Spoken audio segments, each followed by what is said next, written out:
Hey boys, it's been a while since I've done a YouTube video, and one guy that's kind of been perking my ear for the last few months is a guy named Shirley.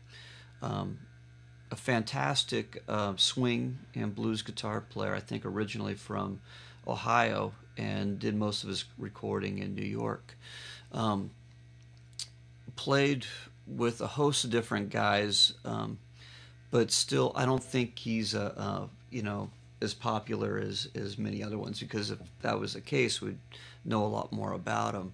But he did play with Buddy Tate Orchestra, and I'm trying to remember some of the other guys he played with, a ton of them.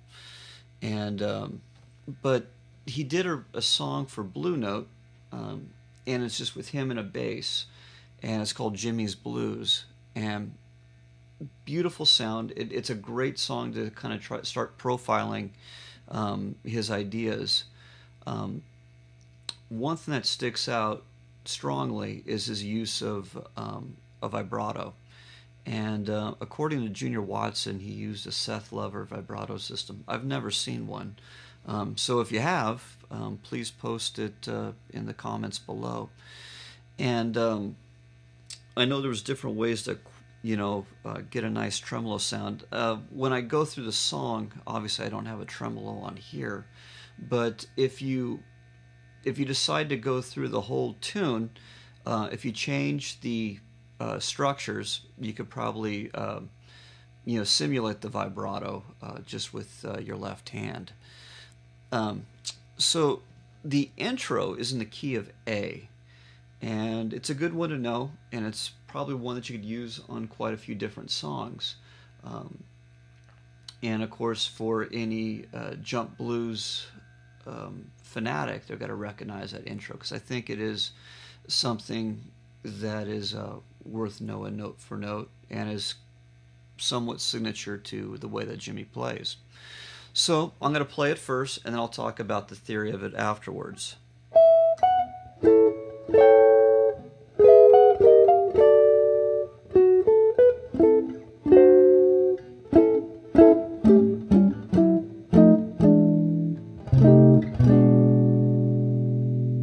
And then you go into the one.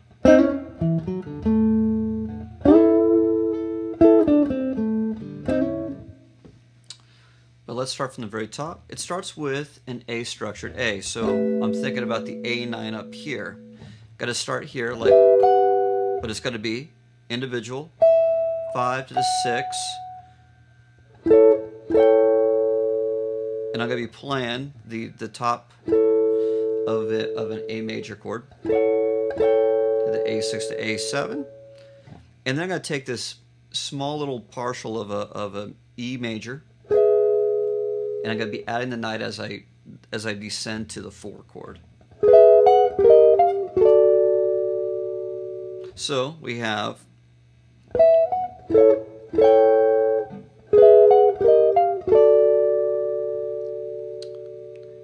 and then, while we're here, we're going to hit the 3rd of the D, D9, just a partial of a D9, without the 3rd on the bottom. So it looks like a D7, right? So, but I have the 7, the 9, and the 5. And then I'm using this small fragment right here I have the root, the 3rd, and the 7. And then resolve on an A major, a C structured A major, minus the root. So from the top we have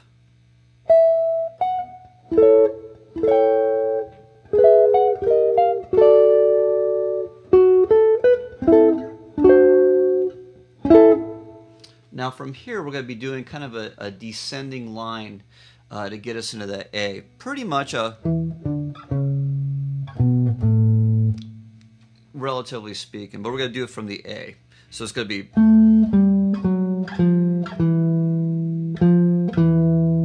that's going to be the motion right there. So again, you're going to be hearing this on the bottom.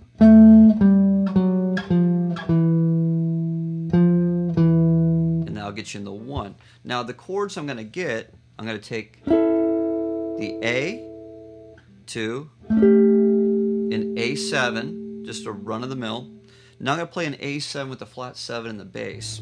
So I'm taking the C structure, and all I'm doing is moving the pinky down a whole step. So I'm going to keep these fingers, or those notes, constant. Obviously I can't use that same fingering because I can't get the pinky to be floating over on that 10th fret. So I'm going to finger like this. We're going to put the middle finger on the flat 7, which is going to be the 5th string, 10th fret. Pinky will be on the 4th string, 11th fret. Index finger will be on the 3rd string on the 9th fret. That's the 5th. And then you're going to have your root on the 2nd string on the 10th. So we got to have this. So that is A7.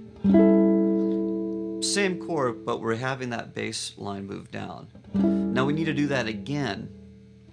So we need to get this note, the 6 in the bass. Well, I'm going to play what looks like an F sharp minor 7 chord. And what it is, I have the 6, and then I saw the 5, the root, and the 3. It still has the constant notes of this, right? If I played this. So I'm keeping that constant on the top. So we have.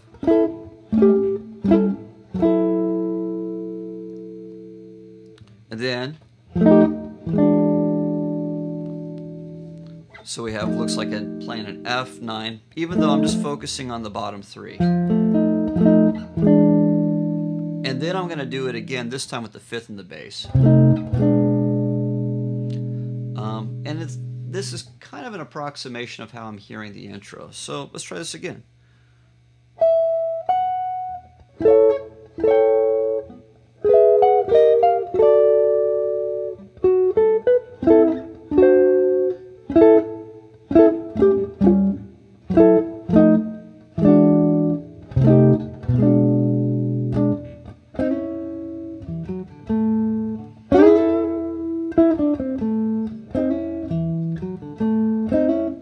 Okay, let's do it one more time.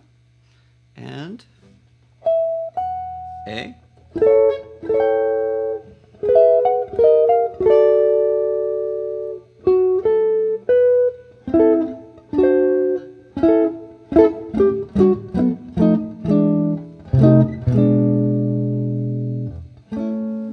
And there you go. Another cool intro to kind of add to your repertoire of blues. So I hope you guys enjoy that. Please check out more of Jimmy Shirley's stuff. I'm going to try to transcribe more of his stuff and put it up on my website. And anyways, take care, guys, and I look forward to hearing from you shortly. Take care.